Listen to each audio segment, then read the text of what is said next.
Ang laki nga ng natipid ko simula nung ganitong pang-ahit na yung ginamit ko mga bossing. Cha-charge mo lang siya, 10 to 15 days na ang itatagal. Kaysa yung ganito, nako po, minsan kinakalawang pa. Bili ka pa ng bili dito. Ito, one-time investment na. Rechargeable na siya mga bossing. Tapos meron na rin siyang mga ganito mga bossing.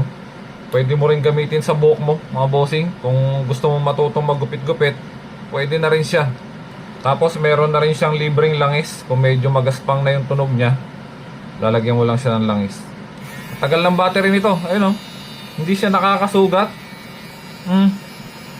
Nakakatakot lang yung tunog niya, pero hindi siya nakakasugat mga bossing. Saktong-sakto lang. Kesa yung ganito ang bilhin mo.